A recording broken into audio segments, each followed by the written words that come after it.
India के अंदर दो ही जगह मेजरली मैन्युफैक्चरिंग होता है स्पोर्ट्स गुड्स का। एक होता है मेरठ में, एक होता से पूछूं गवर्नमेंट का कितना ज़्यादा योगदान है? खेलो कूदो योजना के थ्रू या one district one product government के अंदर जो सप्लाईज हैं। एज अ बिजनेसमैन आपको क्या लगता है ये जीएसटी के सब प्रीपेड आइटम्स है, एमआरपी में सब चीज पेड है। कार को चोरी का और वो कट जाना बिक जाना सुधरा है? वाकई ठीक हो गया? बंद है बिल्कुल। अब तो बंद है। नहीं, यहाँ पे तो मार्केट क्या परिवर्तन दिखता है व्यापारियों के लिए? बिजनेस करना आसान हो गया है, गुंडागर्दी कम हो गई है। पहले जो है थोड़ा डर रहा करता था, अब वो नहीं है। सरकार एक योजना लेकर आई, one district one product ODOP।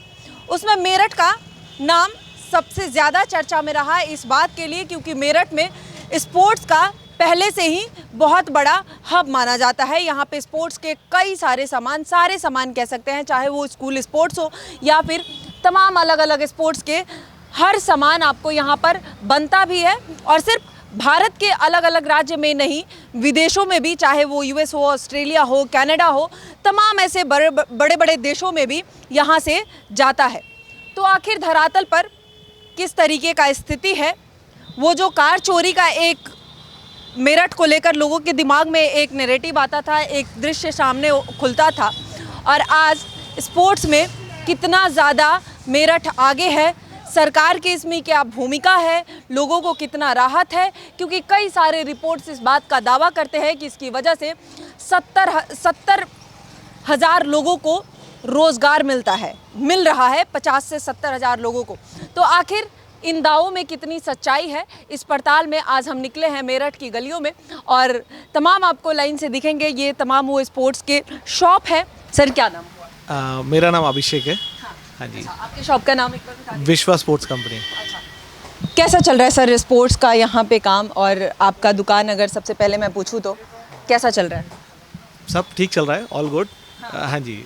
तो हाँ जी, कितना आपको परिवर्तन दिखता है? किस तरीके से आपके साथ कितने लोग काम करते हैं? हमारे साथ 15 से 20 लोग काम करते हैं। 15 से 20 लोग। हाँ जी, हाँ जी जी।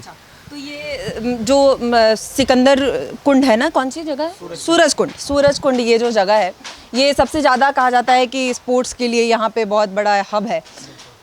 कितना सूरज कुंड में स्पोर्ट्स का आपके अनुसार कितना शॉप होगा, और कितना ज़्यादा यहाँ से, मैंने ये भी सुना कि अलग अलग विदेशों में भी यहाँ से जाता है सामान, किस तरीके से काम होता है? थोड़ा अगर एक्सप्लेन करें यहाँ मेरठ और सूरज कुंड के बारे में। मतलब मेरठ में, मतलब इंडिया के अंदर दो ही जगह मेजरली मैन्युफैक्चरिंग होता है स्पोर्ट्स गुड्स का। एक होता है मेरठ में, एक होता है जालंधर में। तो जितना भी एक्सपोर्ट्स वगैरह जो भी चीज़ आपका होता है, या तो मेरठ के थ्रू होता है, फैक्ट्रीज सारी मेरठ में है, या फिर जालंधर में है। हाँ जी, हाँ जी। आपका शॉप कितना पुराना है? कब से? हमारे स्टोर को 125 साल हो गए हैं। 125 साल हो गए। हाँ जी, हाँ जी, हाँ जी जी। तो क्या अंतर दिखता है आपको 125 सालों में? क्या बदला हुआ आपको लगता है व्यापार की दुनिया में? और आपके यहाँ फैक्ट्री भी है, बनता भी है? नहीं, हमारा खाली ट्रेडिंग का काम है। हाँ जी, हाँ जी। तो क्या अंतर दिखता है? 125 सालों का एक्सपीरियंस कुछ बताइए। देखिए, मतलब 125 सालों में 125 नहीं, 10-15 साल पुराने से और अब में फ़र्क क्या हो गया कि इतना एक्सपोजर जो स्पोर्ट्स को मिला है, तो उसकी वजह से वॉल्यूम्स बहुत ज़्यादा बढ़ गई हैं हर चीज़ में। पहले क्या होता था कि एक बच्चे को अगर किट चाहिए होती थी तो मेरे ख्याल से किसी बच्चे के पास पूरी किट नहीं होती थी। आज बच्चा UKG में भी है तो माँ बाप उसको पूरा किट दिलाते हैं। तो उसकी वजह से क्या है कि लोगों का स्पोर्ट्स के प्रति एक वो हो गया। पहले स्पोर्ट्स को खाली एक as a extracurricular activities की तरह देखते थे, करियर की तरह लोग बाग नहीं देखते थे। अब बिजनेस स्पोर्ट्स के अंदर इतने, जैसे IPL में प्लेयर्स निकल रहे हैं, उनके इतनी अच्छी उनकी सैलरीज कह लीजिए, या फिर वो इतने अच्छे पैसे उसमें वो अर्न कर रहे हैं। या तो उस पॉपुलैरिटी कह लीजिए। नहीं सर, पैसे भी बहुत अच्छे अर्न कर रहे हैं। तो उस पैशन भी है लोगों में। पैशन बिल्कुल है, और उसकी वजह से लोग बाग उसकी माँ बाप अपने बच्चों को एज अ करियर अपॉर्चुनिटी की तरह भी स्पोर्ट्स आइटम में अब देखना, स्पोर्ट्स गुड्स में देखना चालू कर दिए कि भैया ये क्रिकेट में अगर निकल जाएगा या बैडमिंटन में निकल जाएगा, तो वो उसका एक as a career oriented programme की तरह बच्चों को प्रॉपर ट्रेनिंग भी दे रहे हैं, कोचिंग भी करवा रहे हैं, तो सब कुछ कर रहे हैं। हाँ। तो आपको लगता है कि मतलब इन, आपने कहा कि 10 सालों में ये जो लोगों को एक्सपोजर मिला है और लोग ज़्यादा जागरूक हुए इस चीज़ को लेके, क्या फैक्टर लगता है कि इन 10 सालों में ही ये अंतर आपको दिखा है? क्योंकि चूंकि आप शॉप चला रहे हैं तो आपको ज़्यादा एक्सपीरियंस है। क्या लगता है आपको सबसे ज़्यादा फैक्टर कौन सा लगता है? देखिए सबसे मतलब 10-15 साल पहले जब से आईपीएल स्टार्ट हुआ तो देखिए क्रिकेट के अंदर फैन फॉलोइंग पहले से थी, मगर क्रिकेट के अंदर जो लोगों को मतलब जो पैसे का इन्वॉल्वमेंट हुआ, एक अगर पहले क्या होता था कि 10-15 खिलाड़ी अगर इंडिया टीम ए में आ गए या बी में आ गए तो वो सारे वही लोग खेलते थे। अब क्या है कि आईपीएल आने की वजह से क्या है कि 200, 300, 500 बच्चे वो क्रिकेट के द्वारा डायरेक्ट जुड़ गए हैं और उनके लिए करियर अपॉर्चुनिटीज़ मतलब कि एक तो उनका पैशन जो फॉलो कर पा रहे थे वो कर पा रहे हैं और प्लस वो अपनी लाइफ को सपोर्ट भी कर पा रहे हैं एज अ करियर उसको लेके। हाँ जी। अच्छा, अगर मैं आपसे पूछूं गवर्नमेंट का कितना ज़्यादा योगदान है और उसके बाद मतलब अभी 10 सालों से, चूँकि 9.5 सालों से बीजेपी की गवर्नमेंट है, योगी जी मुख्यमंत्री हैं, तो उसका कितना प्रभाव दिखता है? क्योंकि बार बार हम ये भी देखते हैं कि मोदी जी ज़्यादा थोड़ा स्पोर्ट्स को बढ़ावा भी देते हैं तमाम उन टीम से मिलके या जिस तरीके से, तो एक वो भी लोगों के अंदर है। कितना लगता है कि उसका प्रभाव है और गवर्नमेंट का व्यापारियों के ऊपर कितना सहयोग है? इस गवर्नमेंट में व्यापारियों को क्या लाभ है, सरकार से क्या मदद है? सबसे इम्पोर्टेंट चीज़ जैसे योगी जी ने या वन डिस्ट्रिक्ट वन प्रोडक्ट योजना जो स्टार्ट की तो उसके अंदर स्पोर्ट्स कैटेगरी को मेरिट के लिए आया तो उसका एक बहुत बड़ा बेनिफिट मिलता है। फिर क्या है, गवर्नमेंट के अंदर जो सप्लाईज़ हैं, पहले बच्चों को इक्विपमेंट नहीं मिलते थे प्रॉपरली, हम इंडिया को रिप्रेजेंट करने जा रहे हैं वर्ल्ड के अंदर, तो बच्चे की ट्रेनिंग कैसे होगी? तो पहले इक्विपमेंट्स प्रॉपर नहीं मिलते थे। अब खेलो कूदो योजना के थ्रू या उन सब के थ्रू हर बच्चों को एक फर्स्ट हैंड प्रोडक्ट की सामान खेलने को मिल रहा है, देखने को मिल रहा है। फिर उससे ही बच्चा प्रेरित होकर आगे जाके पैशनेट होता भी, उसको सही सामान उपलब्ध हो पा रहा है, तो उसका बहुत इम्पोर्टेंट रोल है इसके अंदर कि बच्चे जैसे जो निकल रहे हैं कि अब छोटे शहरों में से भी इतने बच्चे निकल रहे हैं, वो इसी वजह से निकल पा रहे हैं कि जो स्पोर्ट्स इक्विपमेंट्स जो गवर्नमेंट की सप्लाईज की तरफ से एज अ सब्सिडी गए या स्कूलों कॉलेजों में जा रहे हैं। तो और दूसरा चीज़ कि जब से मतलब मोदी सरकार आई है तब से क्या है कि सबसे इम्पोर्टेंट चीज़ व्यापारियों के लिए क्या है, क्राइम बहुत कम हुआ है, तो वो एक सबसे बड़ा फैक्टर है। उसका असर दिखता है, उसका प्रभाव, मतलब कि पहले क्राइम ज़्यादा था तो क्या था, आज क्या अंतर दिखता है आपको? नहीं, क्राइम तो देखिए आँख बंद करके मतलब क्राइम बहुत कंपैरेटिवली कंट्रोल हुआ है इंडिया के अंदर, मतलब मेरठ के अंदर खास तौर से कि या यूपी के अंदर, आपके यूपी के अंदर पहले क्राइम बहुत ज़्यादा हुआ करता था, या जो लगता था क्या है कि देखिए प्रशासन आज की डेट में जो चाहे वो कर सकता है। अगर उनको रातों रात क्राइम ख़त्म करना है तो उनके पास इतनी पावर है, वो कर सकते हैं बिल्कुल, तो वो सब उनके हाथ में अब बिल्कुल। हर चीज़ पर टैक्स ले रही है, जीएसटी जैसे टैक्स को बड़ा विपक्ष घेरता है। कैसे देखते हैं एज अ बिजनेसमैन, आपको क्या लगता है ये जीएसटी कितना बड़ा लोगों के लिए प्रॉब्लम है, कैसा है ये? पहले तो टैक्स की चोरी होती थी, अब हाँ। वो टैक्स आ गया है बाजार में, हाँ। तो अब पब्लिक को कहाँ देना पड़ रहा है वो?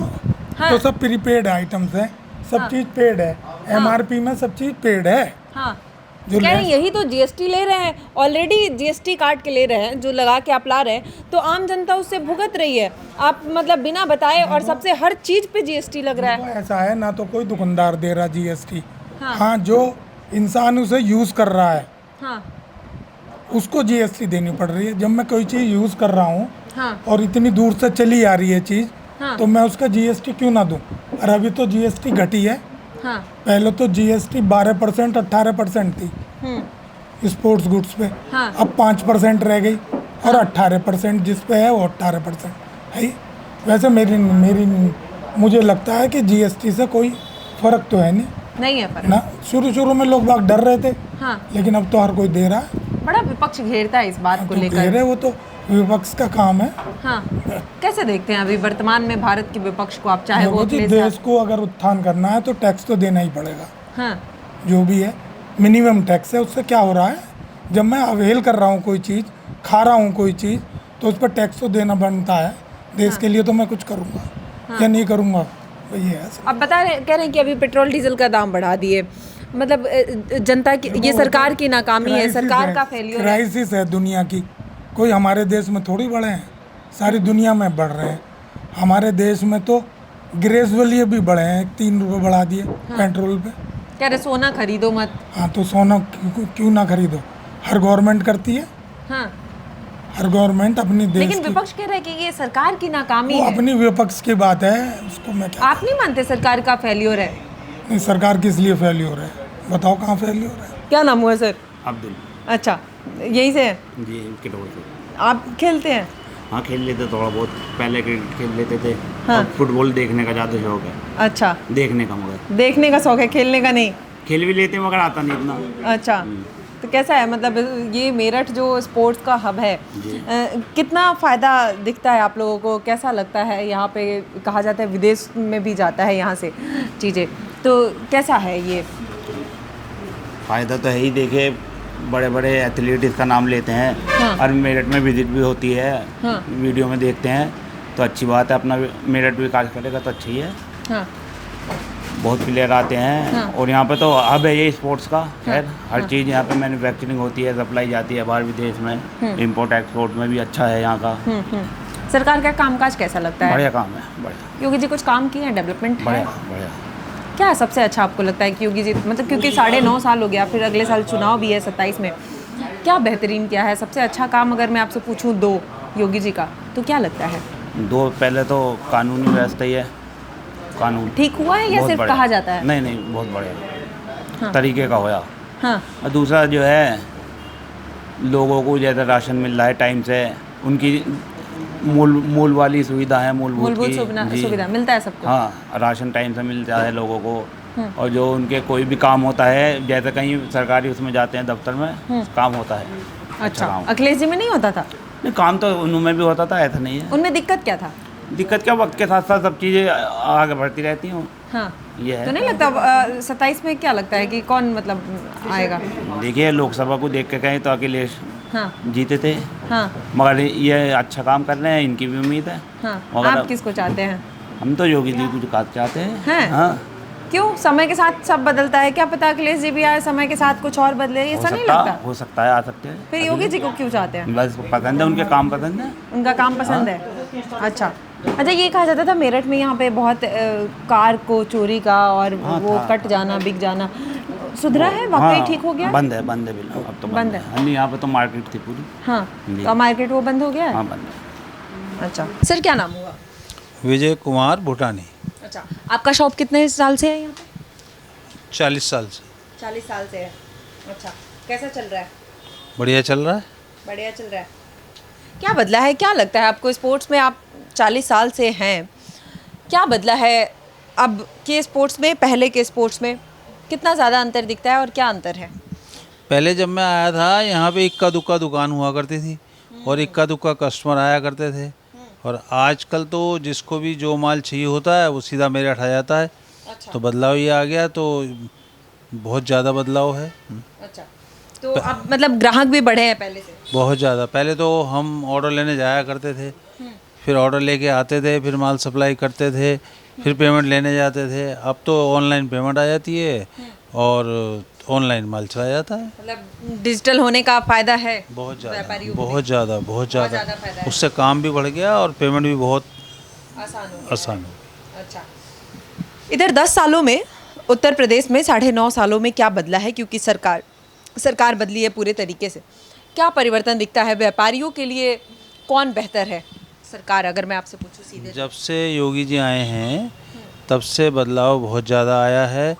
बिजनेस करना थोड़ा आसान हो गया है, गुंडागर्दी कम हो गई है, और पहले जो है थोड़ा डर रहा करता था, अब वो नहीं है। अच्छा, अब डर नहीं है? पहले आप लोगों को डर लगता था व्यापारियों को? हाँ, लगता था। कुछ लोग तो गुंडागर्दी ज़्यादा थी।